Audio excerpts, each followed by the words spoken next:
Министрлер кабинетинин төрагасы Акылбек Жапаров Кыргызстандагы Япониянын атайын жана ыйгарым укуктуу элчиси Маяда Сигекини өлкөдөгү дипломатиялык миссиясынын аяктагандыгына байланыштуу кабыл алды.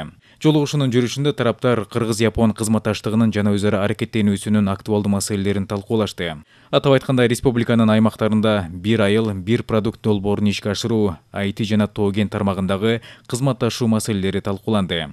Элчи Маеда Сигеки кыргыз тарапка жемиштүү кызматташтык үчүн ыраазычылык билдирди жана республиканы өнүктүрүүдө мындан ары да колдоо көрсөтүүнү жактай тургандыгын билдирди. Элчи Японияга экспортталган кыргыз балын жеткирүү көлөмү алдыңкы орунду ээлеп, анын популярдуулугу өсүп жатканын белгиледи.